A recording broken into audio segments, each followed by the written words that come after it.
Hello, my name is Michelle, and you're listening to Profit is a Choice. Joining me today is Gary Arblaster of Arblaster Consulting. Gary is a finance expert, and he is on a journey to help us recognize our mindset around money and communications. He has created an assessment called the 41 Financial Personality Assessment, and it's a tool that links personality traits to financial choices. So today we're going to talk about money and our individual wiring and how that affects our decision making and communication around money. Every day, empowered entrepreneurs are taking ownership of their company financial health and enjoying the rewards of reduced stress and more creativity. With my background as a financial software developer, owner of multiple businesses in the interior design industry, educator, and speaker, I coach women in the interior design industry to increase their profits, regain ownership of their bottom line, and to have fun again in their business. Welcome to Profit is a Choice.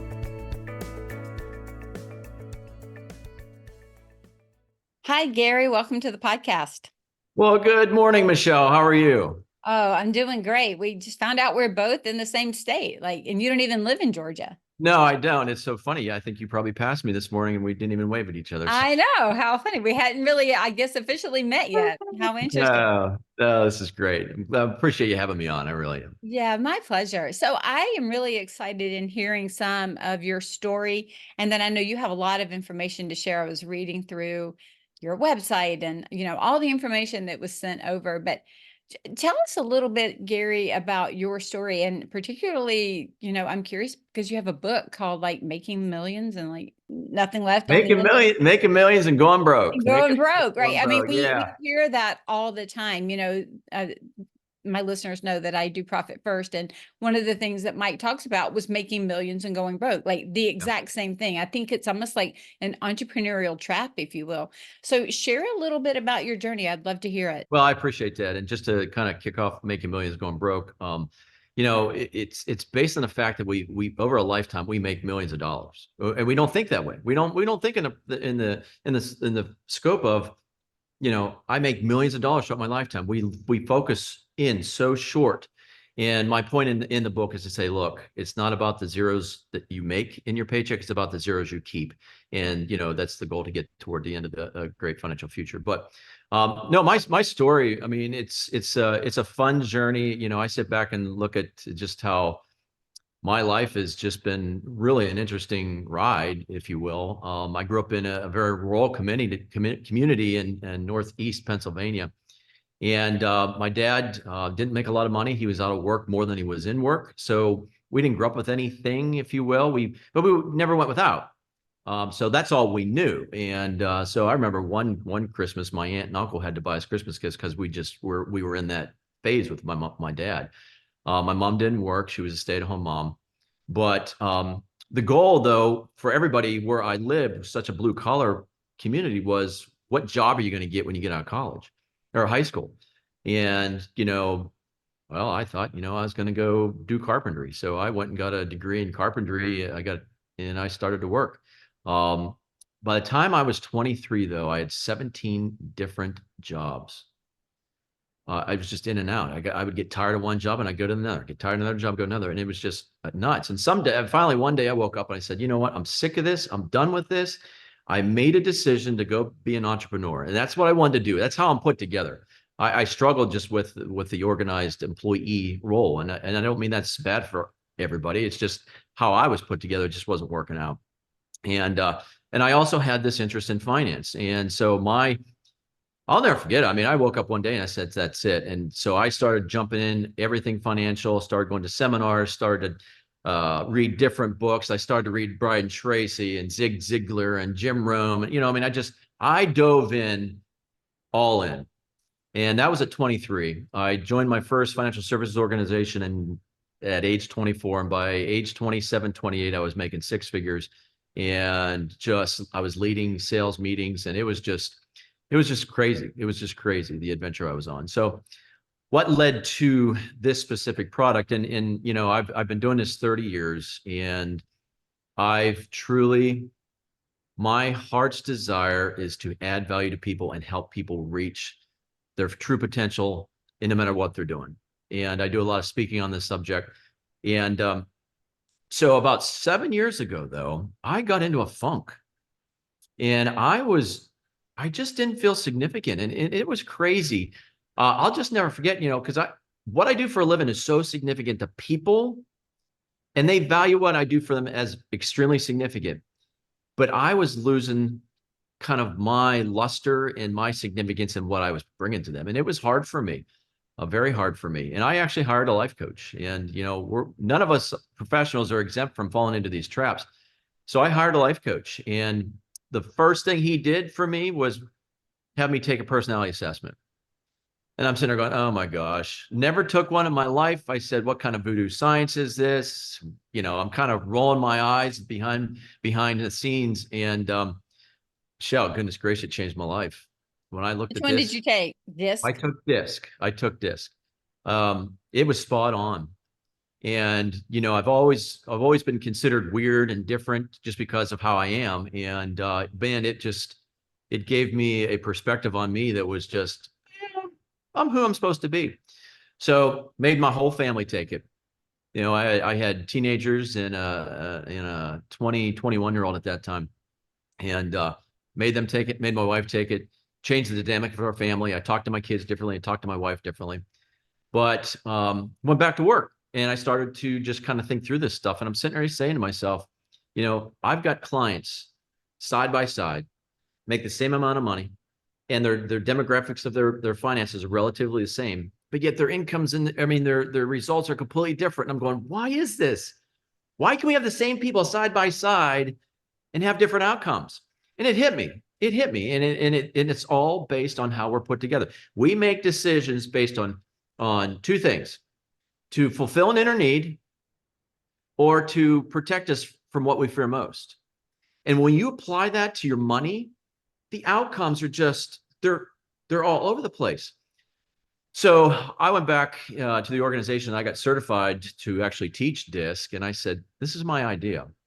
And they jumped right on board. They said, we love it. So I dove in, took me 2 years. I wrote 41 different responses and styles, if you will, because there's 41 different personalities in DISC. And I wrote all 41 results from this personality assessment. And it's been crazy. It's been really crazy. And people are really starting to appreciate what it is. And there's aspects of it, and we can talk about this if you want. There's aspects of it that actually allow husbands and wives, business partners, learn to communicate about money differently. So we have an interactive guide. There's just so much here. There's so much here. Yeah. Thank you for that, Gary. It's been interesting. My journey's been different than yours. So just the quick recapitulation of it. I went to college and got a degree in doing financials. Actually, I was management information systems. So I Oh, wow. started Okay. working at Dun & Bradstreet Software, building financial software. And I did that for 10 years. And then I came home and realized I really wanted to be an entrepreneur, started my own window treatment business. But then I realized nobody was making money, and they didn't know how to talk about money, and nobody could talk about finances. So because I had built financial software for Dun & Bradstreet, I knew how to do it. I also had a business degree. So I started putting together education for people.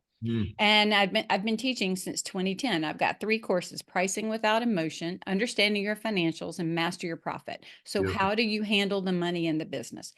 But it's so what you said, because in my journey of 14, 15 years now of heavily teaching financials, having a podcast on it, coaching on it within the business organization, so many people don't understand that it is a mindset that they're bringing to it. Like, I had somebody the other day that had a ginormous net profit, like multiple 6 figures, and they said they couldn't afford coaching. But I will have somebody come in barely making a net profit saying, I can't afford not to be coached. And Right. you're looking at it and you're like, what are you making your decisions on?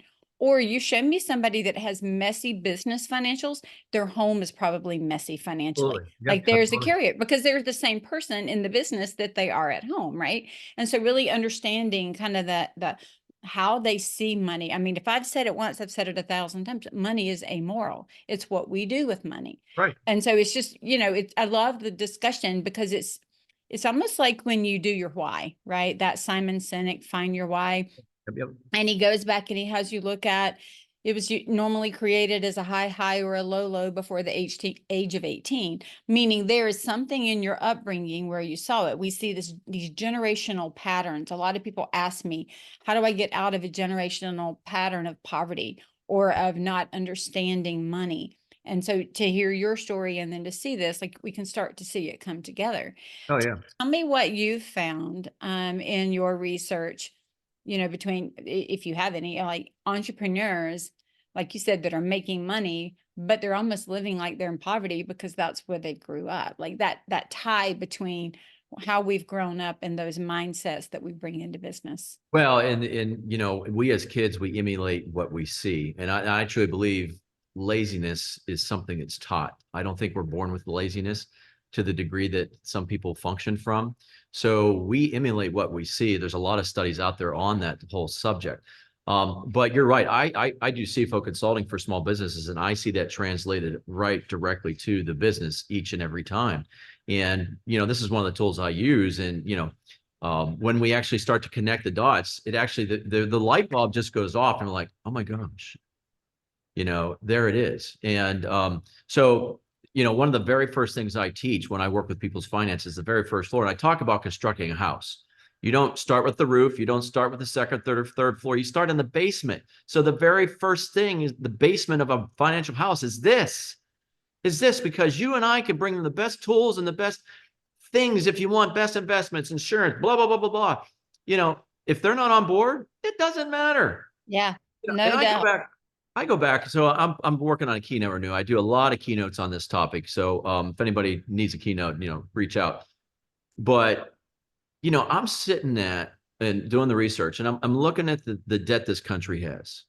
I'm looking at the debt people have. We're still at the 60 to 70% of people live paycheck to paycheck in the richest country in the world. People who make $250,000 a year, a third of those live paycheck to paycheck. 57%, I think it is, don't have $1,000 in their savings account. It's not the products. Right. It's not the products. The average person has two to three financial apps on their phone. There's 530 some million downloads of financial apps and things every year. Why are we struggling? It's not the products. No, it's not. Change the conversation of this country. It's here. Our answers are right here. And I am so bent on changing the conversation of this country on this topic, because the accountability piece has to be brought forth. The accountability piece has to be taken into consideration when talking about money. And our kids are struggling with this. Yes, Where kids are learning to make decisions on emotions. On emotions. You throw emotions in money, you're done. You're absolutely. done. Well, and that's one of the reasons I get all excited about this, because this is I agree with you though. And what's so interesting, that's why my course is pricing without emotion. I tell them, take the passion out of it. Let the passion go towards the client and towards the work. But it doesn't money. We got to work this out, mathematically. This is what it is.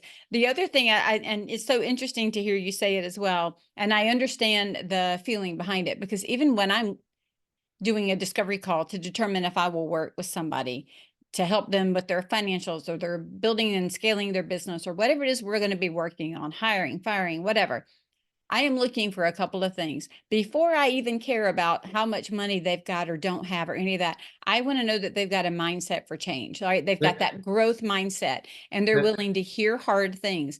And I also want to hear that they're taking ownership, that accountability piece, because if they don't, there is nothing that I can say or do they're going to get the same results. I always say, one of my taglines in my email is, what you own, you can change. And then I always say, I own my house. If I don't like the color of it, I can paint it. But if my neighbor has an ugly colored house, I can't do anything about it except plant trees or not look at it or put a blind up. Like, I can't do anything about the actual color of their home because I don't own it. And I think there's so many people, if we were to look at the story, they don't own their stuff. They don't own the decisions. They don't own the outcomes. They're so willing, to hand it off to somebody else. And I don't get that, because that's certainly not how I was raised. And so for me, I'm looking at every single thing, and there's some weight that comes with it, Gary. And I think some people don't want to carry the weight, but the weight of carrying it early and dealing with it is so much better than the weight of not having money at the end and being, stuck. I think people are waiting for somebody to give them the permission to be who they are. I Okay, that's think an interesting concept. I think that so many people are so caught up in portraying this false image of themselves. You think about social media. I looked at a stat. I can't remember when it was. It might have been last year. And it said, I think it was like 23, 24, 25% of people actually tell the truth on Facebook. So they portray their lives as being something it's completely not. So we get in this mode of pretend. We get in this mode of fantasy. And it moves us to live life and make decisions based on that. I talk a lot about financial EQ, financial awareness, financial social awareness, financial relationship awareness, financial self-management. And when you get into those topics and you start to pare down, one of the biggest questions I ask people is, are relationships costing you money? You're darn right they are. You're darn right they are. And we need to teach them to change the topic, change the subject, move the conversation in a different way so that you don't lose the relationships, but if you need to, you do. But move the relationship to say, I can't afford to go out tonight. Come on over. We'll have pizza. We'll make pizza. You know what I mean? It's crazy kind of Yeah. what we've become. And I think people are looking for somebody to say, it's okay. I don't, okay, from that perspective, I absolutely agree. It's so interesting because now we're seeing the rise of the influencers, right? Yeah. And Mhm.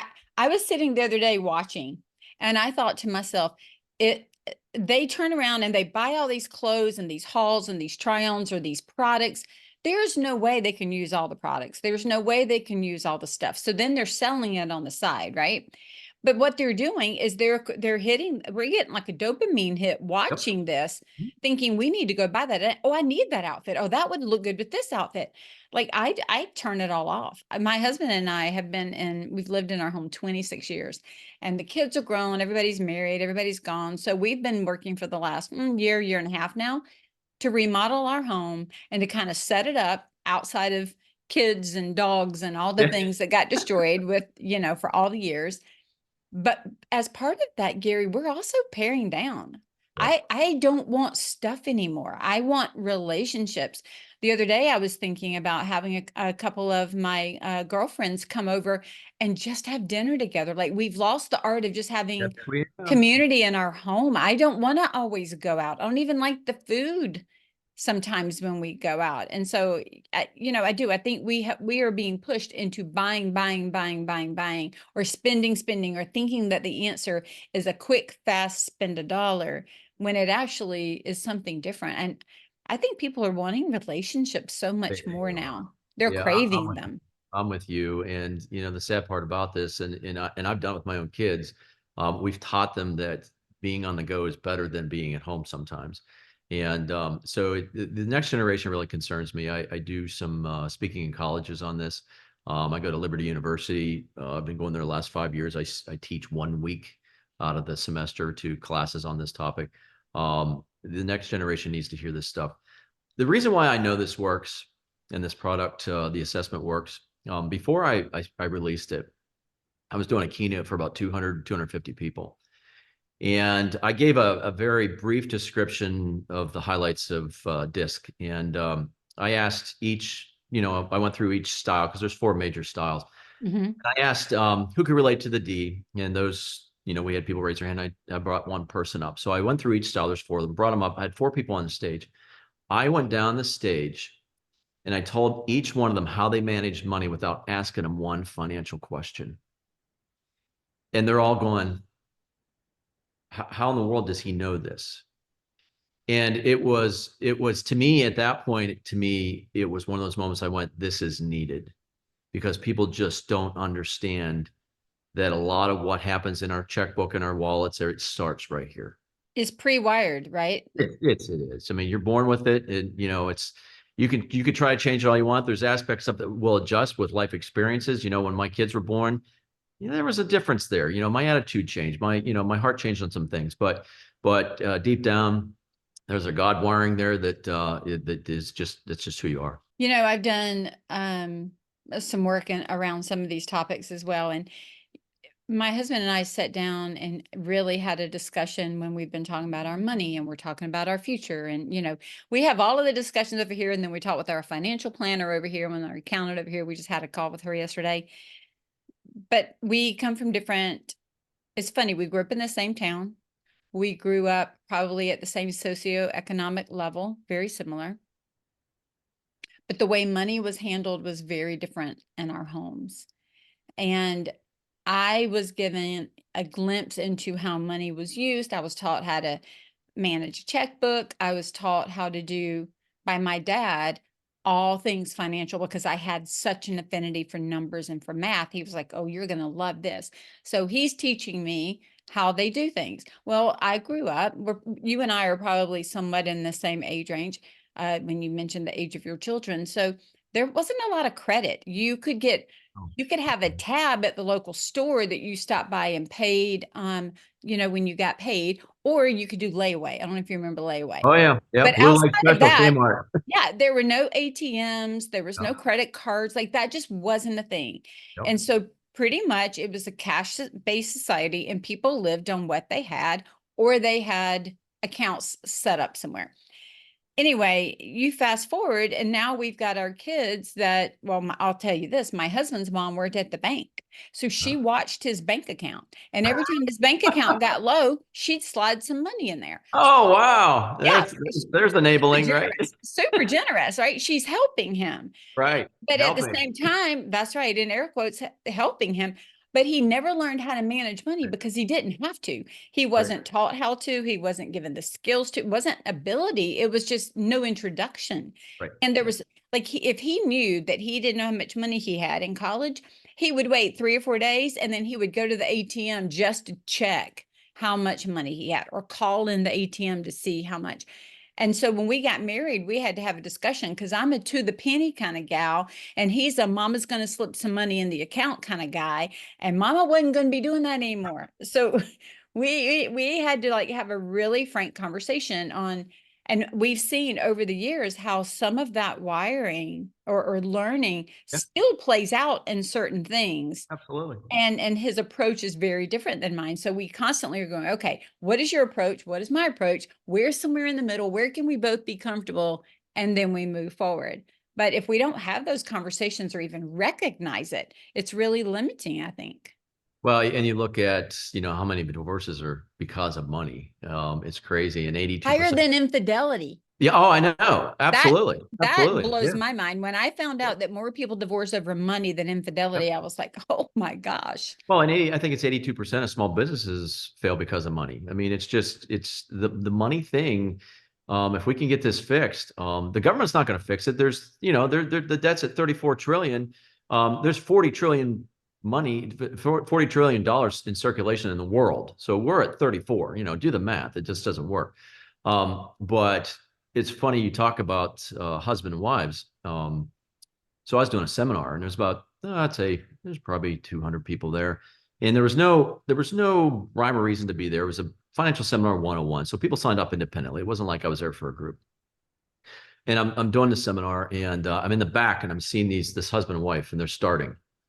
I could tell it was a tense conversation. And then I saw the other people around the table, and I could tell it was uncomfortable for folks. And I'm like, uh-oh. So it was, 20 minutes later, I ended the presentation. And I look back, binders closed, and here they come. Boom, boom, boom, boom, right for Gary. I'm going, oh no, what did I do? And they started right in. There was no niceties or anything. They started right in. Husband, we're starting a business. This thing's going to take off. I guarantee it's going to do well, blah, blah, blah, blah, blah. But she won't get alongside me. She's always criticizing me, blah, blah, blah, blah, blah. So I asked a few more questions, and my goal, in all honesty, was to pull out their personalities a little bit more, so to make sure I was right. And I said, I don't think you have a money problem or a financial problem. I said, you got a communication problem. And they said, well, what do you mean? I said, Yeah. You need to start hearing what people are saying versus what you think they're saying. I said, sir, you've given her no reason to be secure with you. You've not given her a plan. You've not given, her personality type is the one that needs security. If she starts to lose a sense of security, she's going to fall apart, and it's going to be misery. I said, so your plan that you have guaranteed in your mind's going to work? You haven't showed her how. All she needs for you to do is lay out the plan and show her how it's going to work and that you're not going to lose all your money. And he looks at her and he goes, is that it? And she goes, it's what I've been saying. And I went, hold on a second. I said, have you really been saying that? I said, what I'm hearing, and I said, do I have permission to share? And she goes, please do. I said, what I'm hearing, it's all criticism. You haven't asked him one question and you're trying to get him to give you the answer through criticism. You just need to be honest. He's a results-oriented guy. He wants you to cut to the chase. He doesn't want to get there through a long, drawn-out process. What do you need to know? Well, I need to know how I'm going to be safe. Ask him the question.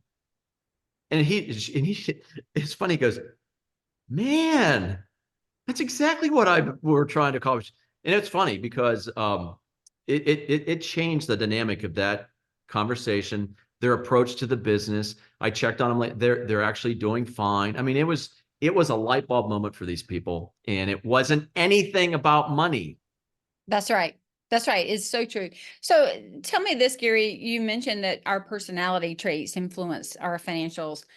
Just kind of like what you did there. What are some of the personality traits that you think most influence?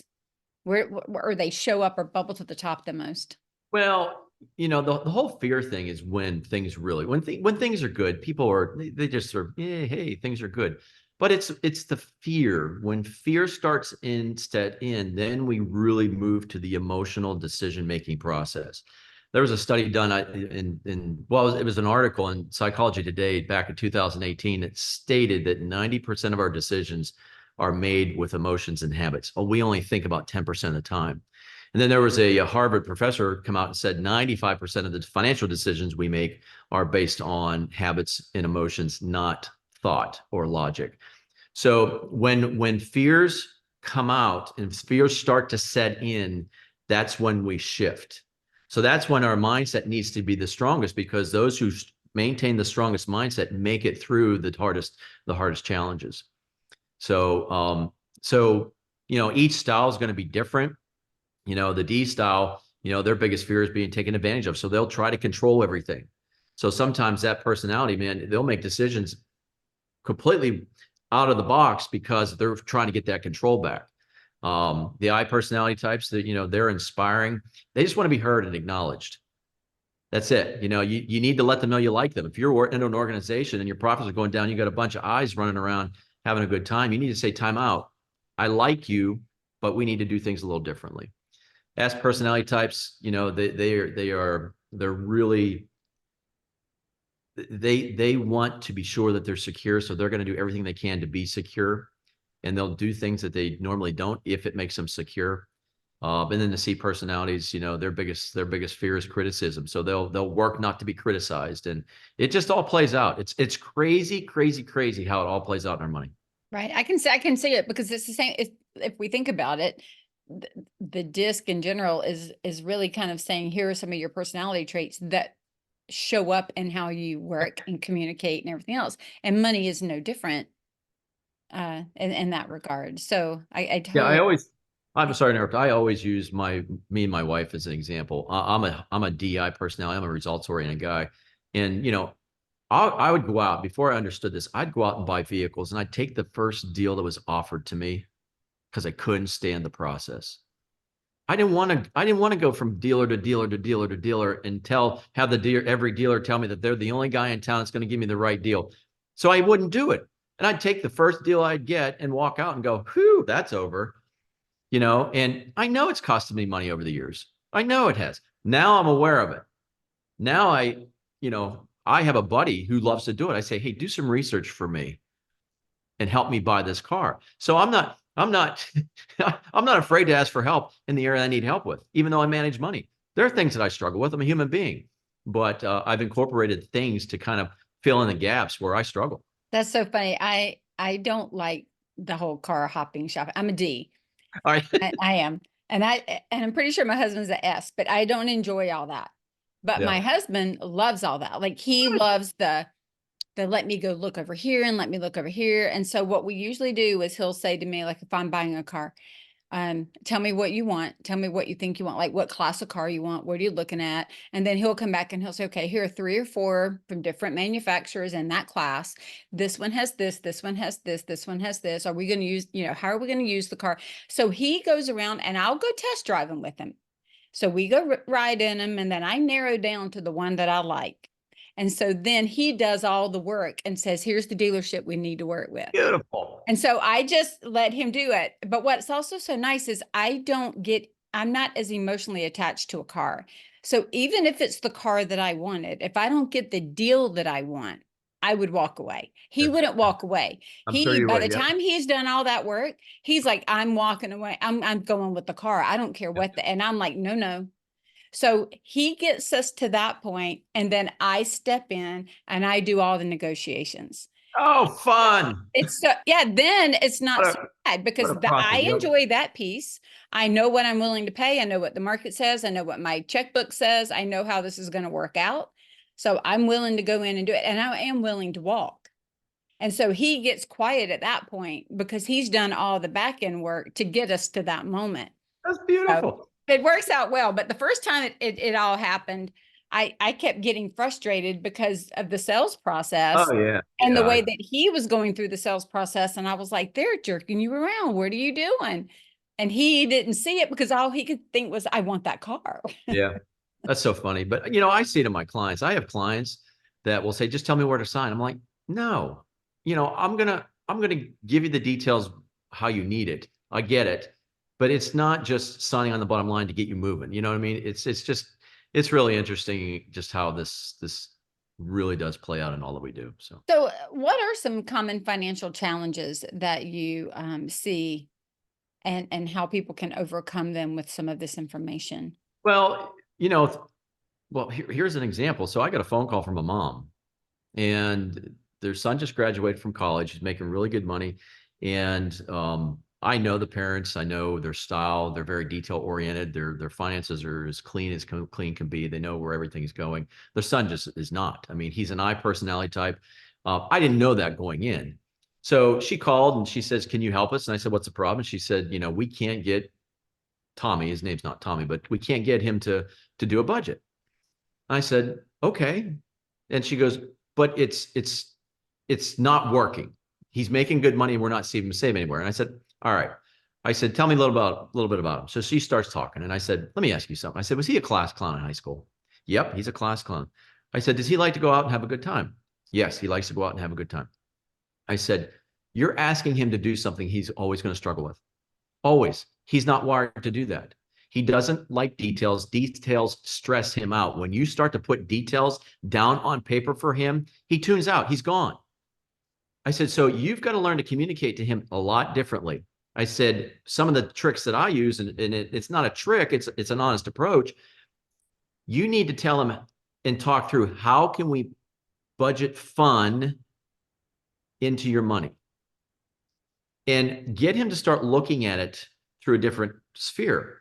I said, you need to tell him you want to take him on an adventure. If I told him, let's go on an adventure, we're going to go through some exciting stuff. There's going to be some ups and downs and really exciting things. And when you get to the end, you're going to have this pot of gold. In that world, that's a budget, if you really think about it. So that was one of the most recent ones that stick out to me. Was we were able to talk through on how to get him to react to the money management process based on his personality. And it worked. She said, I've never heard anybody say anything like this. We've talked to other people. Nobody's had any answers. I've never heard this way before. So that was just a quick one that it was just so recent on how it really does help. So.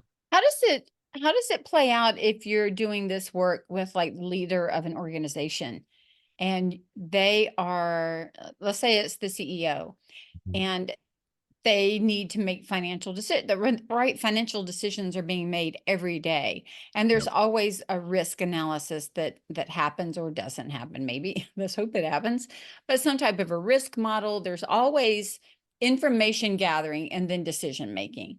How do you see it playing out? Because I can imagine some people could listen today and think, oh, well, so this is how I talk to my partner, or this is what I do in my family life, or this is what I do with my child or my husband or whatever. But how does it also play out in the workplace? Well, I am an encourager of teams. That doesn't necessarily mean that all the decisions have to be made based on a team, but discussions about finances, planning about finances, planning about projects, planning about direction of the company. If you have the ability to work with a team, and I'm talking an accountant, I'm talking a financial advisor, I'm talking about key employees. When you bring the conversations in, you start to bring in these other personality styles that will actually allow some other things to be heard. Because we will make that decision purely based on this right here if we don't have some other input from somebody else. So it's recognizing that you need help and recognizing that it's okay to help have people step in and build a team around that thing. I just don't think there's enough teams around business anymore. I really don't. Yeah, and I think sometimes, especially if they're a D, that Yep. risk of being taken from, it's so easy because I hear this quite Yep. often, that fear of sharing the financials with the team because they can't handle it. And Yep. I understand that. I'm a big proponent of kind of like that open book management. So being able to share, but you have to share the right information with the right people at the right time, and they need to be educated around what you're sharing. Because to your point, just putting something in front of somebody, if they don't understand all the nuances the way you understand it, they don't even have a chance to come to a similar decision or to Right. understand your hesitation because they don't have all the pieces and parts.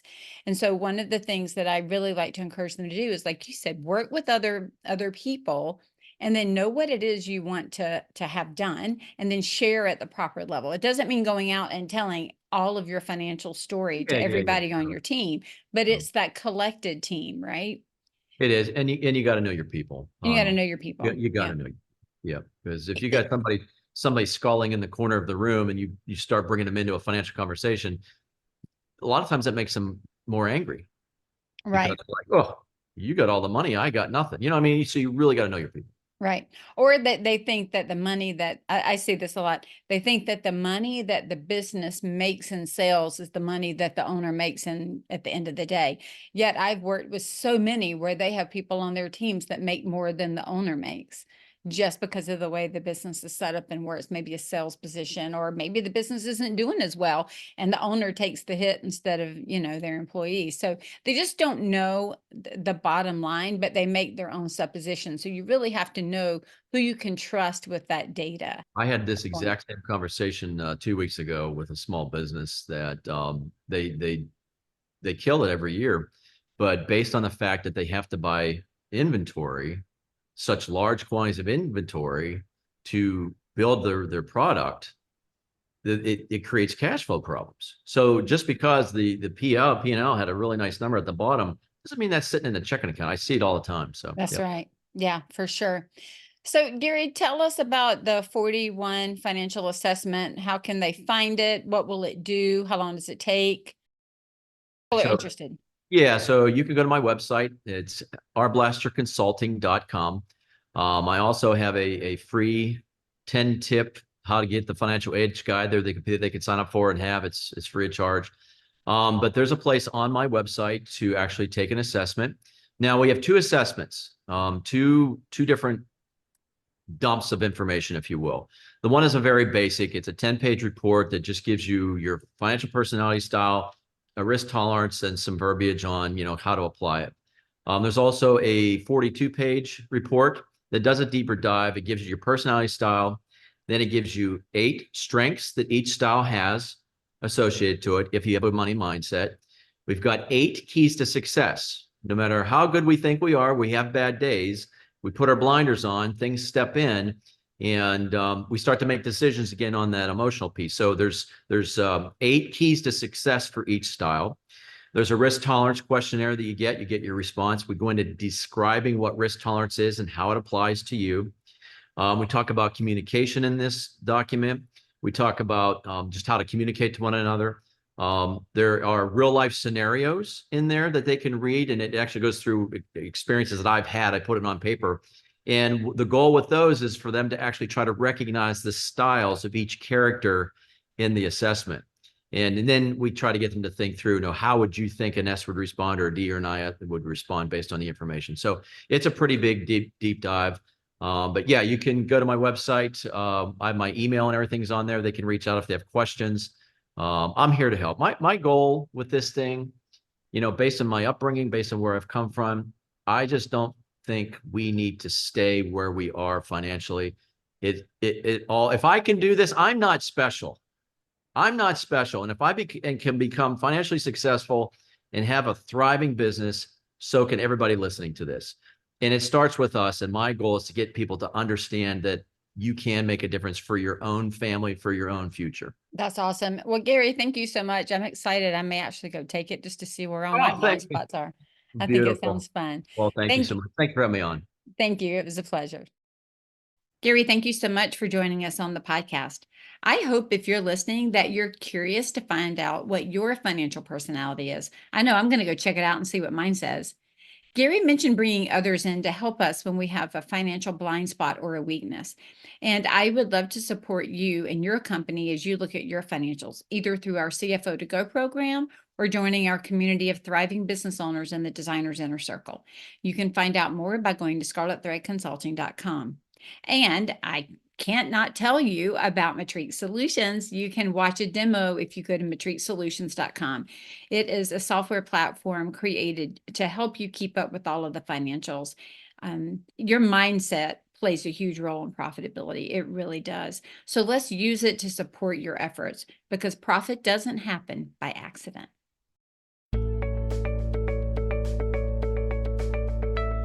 Profit is a Choice is proud to be part of the designnetwork.org, where you can discover more design media reaching creative listeners. Thanks for listening, and stay creative and business minded.